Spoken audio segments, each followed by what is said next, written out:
వినాయక చవితి పండుగ రోజు చేయవలసిన మరియు చేయకూడని పనులు. హిందూ క్యాలెండర్ ప్రకారం ప్రతి సంవత్సరం భాద్రపద మాసంలో వినాయక చవితి ఉత్సవాలను పెద్ద ఎత్తున జరుపుకుంటాము. ఈ మాసంలో గణేశుడిని పూజించడం చాలా శుభప్రదంగా, ఫలప్రదంగా పరిగణించబడుతుంది.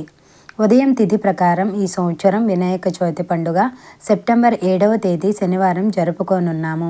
ఈ రోజున వినాయక విగ్రహాన్ని ప్రతిష్ఠించి పూజలు చేస్తాము. వినాయక విగ్రహానికి వీడ్కోలు అంటే గణపతి విగ్రహ నిమజ్జనం సెప్టెంబర్ 17వ తేదీ మంగళవారం అనంత చతుర్దశి రోజున ముగుస్తుంది.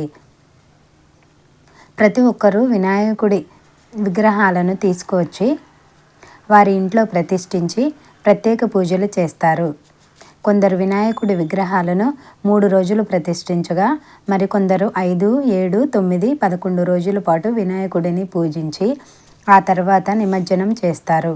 అయితే ఎంతో పవిత్రంగా భక్తి శ్రద్ధలతో జరుపుకునే ఈ పండుగ రోజు కొందరు తెలిసి తెలియక ఎన్నో పొరపాట్లు చేస్తుంటారు. మరి ఈ పండుగ రోజు ఏ విధమైనటువంటి పనులు చేయాలి, ఏ పనులు చేయకూడదు అనే విషయాలను ఇక్కడ తెలుసుకుందాం. వినాయక చవితి రోజు చేయవలసిన పనులు. వినాయక చవితి పండుగ రోజు సూర్యోదయానికి ముందుగా నిద్రలేచి ఇంటిని శుభ్రం చేసుకోవాలి. ఇంటిని శుభ్రం చేసిన తర్వాత కుటుంబ సభ్యులు తలంటు స్నానం చేసి వినాయకుడి పూజా కార్యక్రమాలను ప్రారంభించాలి. వినాయకుడి పూజ చేసే వరకు వినాయకుడి మొహాన్ని ఎర్రని వస్త్రంతో కప్పి ఉంచాలి. గణేశుడికి ఎరుపు రంగు అంటే చాలా ఇష్టం. అందుకే గణపతి బప్పను ఎరుపు రంగు వస్త్రం మీద ప్రతిష్ఠించి ఎరుపు రంగు దుస్తులు ధరింపచేయాలి. పూజలో ఎరుపు రంగు దుస్తులను ఉపయోగించాలి. గణపతి పూజలో ఎరుపు రంగు పూలు, పండ్లు, ఎర్ర చందనం ఉపయోగించాలి. ఇంట్లో వినాయకుడి పూజ చేసేవారు స్వామివారి తొండం ఎడమవైపు ఉండే విగ్రహాన్ని తీసుకొచ్చుకోవాలి.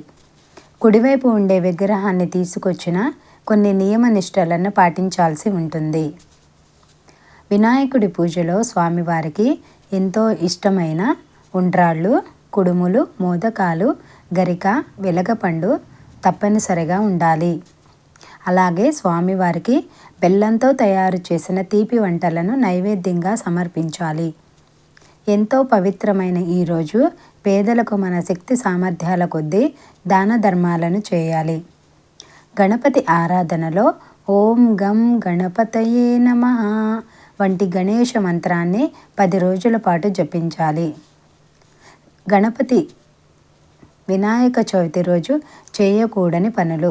గణేష్ చతుర్థి రోజున ఇంట్లో పొరపాటును కూడా సగం నిర్మించిన లేదా విరిగిన గణేశుడి విగ్రహాన్ని ప్రతిష్ఠించకండి లేదా పూజించకండి. అలా చేయడం అశుభంగా భావిస్తారు. గణపతి పూజలో పొరపాటును కూడా తులసి దళాన్ని, మొగలి పువ్వులను ఉపయోగించకూడదు. విశ్వాసం ప్రకారం ఇలా చేయడం వల్ల పూజా ఫలితం దక్కదు. వాస్తుశాస్త్రం ప్రకారం ఇంట్లో వినాయకుడిని ప్రతిష్ఠించే సమయంలో ఎప్పుడూ కూడా గేటు ఎదురుగా ప్రతిష్ఠించకూడదు. అదేవిధంగా ఇంటి ద్వారానికి ఎదురుగా వినాయకుడిని ప్రతిష్ఠించకూడదు. వినాయక చవితి రోజు స్వామివారి విగ్రహాన్ని బాత్రూమ్ గోడకు దగ్గరగా ప్రతిష్ఠించి పూజలు చేయకూడదు. ముఖ్యంగా ఇంటి హాల్లో స్వామివారిని ఉంచి పూజ చేయడం వల్ల ఆ కుటుంబ సభ్యుల మధ్య కలహాలు తలెత్తుతాయి. ఎప్పుడూ కూడా స్వామివారు నాట్యమాడుతూ ఉన్నటువంటి విగ్రహాలను వినాయక చవితి రోజు ప్రతిష్ఠించకూడదు. మన ఇంట్లో వినాయకుడి విగ్రహాలను మనమే నిమజ్జనం చేయకూడదు. ఆ విగ్రహాలను తీసుకెళ్ళి పెద్ద విగ్రహాలు ప్రతిష్ఠించిన చోట పెట్టి వాటితో పాటు నిమజ్జనం చేయాలి. నిమజ్జనం చేసే సమయంలో ఎలాంటి అలంకరణ లేకుండా నిమజ్జనం చేయాలి. వినాయక చవితి 2024 విగ్రహ ప్రతిష్టాపనకు అనుకూలమైన సమయం. గణేష్ చతుర్థి 2024 శుభముహూర్తం. హిందూ పంచాంగం ప్రకారం సెప్టెంబర్ 7న వినాయక చవితి పూజ, విగ్రహ ప్రతిష్టాపనకు అనువైన సమయం ఉదయం 11:03 నుండి మధ్యాహ్నం 1:34 వరకు ఉంది. ఈ విధంగా సెప్టెంబర్ 7వ తేదీన వినాయకుడి ఆరాధన, విగ్రహ ప్రతిష్టాపన కోసం పవిత్ర సమయం 2:31 పాటు కొనసాగుతుంది. ఈ సమయంలో భక్తులు గణపతి బప్పను పూజించవచ్చు. గణేశుడంటే ఇష్టపడే ప్రతి ఒక్కరూ తప్పకుండా కామెంట్ చేయండి.